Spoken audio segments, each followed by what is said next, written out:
Welcome back. Thank you so much for tuning in once again. It's been an absolute pleasure hosting you this morning. And we're going to continue. I love that sound. I get into such a happy mood when I hear that little laugh, but it's going to be quite serious, our baby talk chat today. Colic. Oh, the terror that comes with that word can be described as frequent, prolonged and intense crying or fussiness in a healthy infant. And to chat a little bit more about some of the causes and symptoms and, most importantly, treatment of colic is Sr Doriska Posthumus, a lactation consultant and registered nurse, as well as Paediatrician Dr. Phillip Coetzee. Guys, welcome back to both of you. Thank you very much. Dr. Coetzee, you've actually had a very close relationship with our team. I know that you've been of great help to Kat as well. But welcome back, guys. Can you please explain what colic is? Because if you've experienced it, certainly as a first-time parent, it's very difficult to actually pinpoint what is going on. It's just a whole lot of pain and crying and lack of sleep. But that's exactly what it is. There's an academic definition, and there's a what is perceived and what's real, and what is normal by baby crying, because babies cry. So yeah, I think that's it's a very good question, and it's got a very difficult answer. And I think we're also you're a doctor. Come on. We're also trying to figure out exactly what the answer is. But basically, it's a baby who is crying more than we would have expected the baby to cry, but the baby is healthy. Or baby's fussy, crying, but he's healthy. That's a very, very important distinction. Mm-hmm. Yeah. Okay, so, and we typically see a couple of things surrounding colic where we see a trend. So a baby that's typically crying a lot, very fussy and irritable in the evenings most of the time, or there's a set time. Parents can often tell you it starts at 6 o'clock at night, and then it ends again at this time. And it carries on longer than we would expect normal crying to be. And Sr Doriska will also tell you that normal crying, we can see 1 hour to 2 hours of normal crying a day in a small baby, and it's still normal. It's normal. Babies cry. That's the only way to communicate, and it's not always to say they're in pain. Yeah. But when they have colic, they look like they're in pain. They look uncomfortable, and it's quite disturbing for you as a parent. Sorry to interrupt you, but the big distinction that we also just have to always remember is that we have to make sure that the baby is healthy, that the baby is not crying because there is something wrong underlying. There's another medical condition. That there's another medical condition going on. I think for me, because I experienced this with baby Luca as well, I didn't know what the reason was. What are some of the causes of colic that... I want to say indigestion. Is that... But that's exactly what it is. What is colic? It's stomach pain. Yes. It's pain, it's discomfort, it's... Yeah, so lots of postulations or hypotheses around what causes colic exactly, but no clear answer just yet. Okay. So people have been hypothesizing about whether it's a physical problem in the gut, that the gut is maybe a little bit immature and not handling the feeds very well. That's one possibility. Another possibility is that babies may be picking up on the parental anxiety, especially first-time mothers. Babies not being handled very well, and the baby picks up on that anxiety. Other postulations would be... I hope it's not that. But it's a possibility. Another thing that I read up and which I see is your temperament and your child's temperament. And that plays a role, and that's something interesting to investigate in. I think one important thing to remember is if your baby has colic, just remember that your baby is not rejecting you. Yeah, you're not failing as a parent. You're not failing as a parent. If anything, you're earning your stripes as a parent. That it's a big part of it. I've got to ask this, is it more prevalent and localized in the Western world?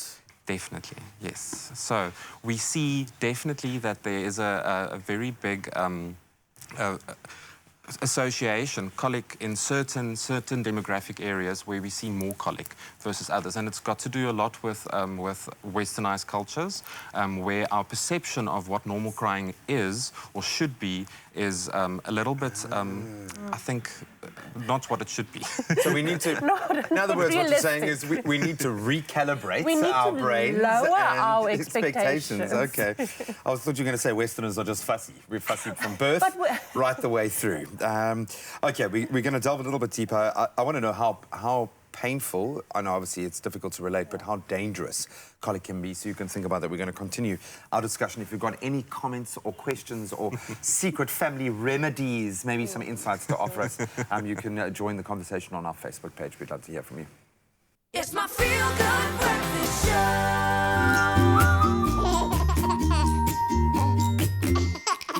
Welcome back as we delve back into our baby talk chat. We are talking about colic this morning and welcoming back Sister Doriska and Dr. Phillip. Guys, thank you so much for basically debunking the whole myth around colic. I'm beginning to think maybe it's just a Western thing that we have cooked up because we can't deal with our babies crying too much. But I know I really am oversimplifying here and taking nothing away from what parents go through when your baby just won't stop crying. It can be one of the most frustrating, unnerving experiences that you can go through.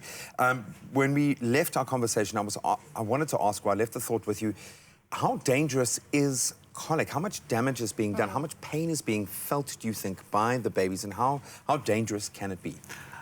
I think the first thing to remember is that when we talk about colic, is that we are referring to crying in a healthy baby. That crying is not dangerous. So yes, the baby is experiencing some discomfort. We don't know to what degree, but we can see it on the baby's face and by the way the baby is responding to it.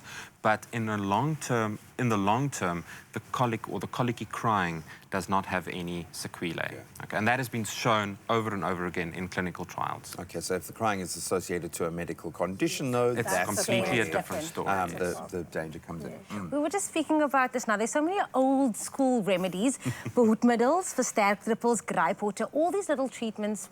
We don't know where they come from, but is there a treatment for colic? I call it the C word. It's like a C word. It's a C word as a swear word. There is a lot of remedies on the market, and you'll go to this pharmacy and that pharmacy, and they mix up whatever, and you give it, and you have no idea what's in there. Yeah. I mean, really? Yeah. Do you want to give that to your child? At the end, you want to look at keeping your child's digestive tract comfortable. Yes. So keeping the baby up after feedings, burping the baby well. I always say if you had a big meal and you go and lie down, you are uncomfortable. So keep that baby up for a while, like I said, burp well, and then also how you feed the child. So if you are breastfeeding, that it's laid back and relaxed, and also if you are bottle feeding, to do it slowly and you pace the feeding. It's not just gluck, gluck, gluck, gluck, gluck, because that child will have more winds and more cramps. So that's those things that we start looking at for me, for the first. We look at the comfort, making the baby comfortable after feeds, feeding properly, and then again, your expectations. I mean, that leads into my next question, and possibly this all involves us adjusting our mindset when it comes to our baby crying and them being, in a state of discomfort. What are some of the biggest myths that you feel you need to debunk right now? Okay, so myths, that's a bit of a tricky question. So I think, I don't know if you can answer this question better than I can, but for me, when I see a baby who cries a lot and where the mother brings the baby, and it's very often at the 6-week checkup, or sometimes even a little bit earlier, where the mother would complain that the baby's crying a lot of the time, and where a little bit of reassurance first being seen by the healthcare provider, the doctor or the sister, and being examined and told your baby is fine, your baby is well. Okay. That is very important. And just to attach to what or add on to what Doriska said about the management of colic. So we always try everything that is free first, and that's positioning and burping and how you feed your baby, massaging the tummy, warm bath, co-sleeping, sleeping on top of you, things like that. And then next step would be trying to see what treatment can we do? Because there is a percentage of babies who have colic who suffer from something that we call cow's milk protein allergy. And if it's a formula-fed baby, we would consider a hydrolyzed. It's not entirely the same thing, but in that field. Similar vein, yeah. So we'll consider a hydrolyzed formula, or if it's a breastfed baby, we'll tell the mother to maybe follow a hypoallergenic diet, and where she cuts out certain foods or dairy, for example. And then we do that for a week, and if we see it doesn't make a difference, specifically with the formula, then we go back to normal. And then in terms of medicines and the drops that you refer to, there's very little evidence, to be honest with you. The one One new thing on the block, or new remedy on the block, is a probiotic, where a specific strain of probiotic that they call Lactobacillus reuteri, that's been shown to improve coliciness, can shorten the duration of coliciness, because we know colicky babies, it resolves normally by the time they're 3 months old. Works itself out, yeah. And then at the end of it, by 3 months, you don't always know what worked, but it's gone. It's and gone. you can It's smile just and like you can one sleep. day. I think a good place to start, don't call your baby a colicky baby. I think you need to kind of adjust your own expectations around what babies need. Often babies will cry and do cry, but we do certainly empathize. I can, as a parent, certainly speak to how difficult it is and how stressful it can be if your baby just won't stop crying. But maybe start with yourself and adjusting your expectation, calming yourself down, and maybe they'll feed off that as a starting point. And don't be shy to ask a sister, ask a doctor for advice, or maybe just a little reassurance. Yes. And we're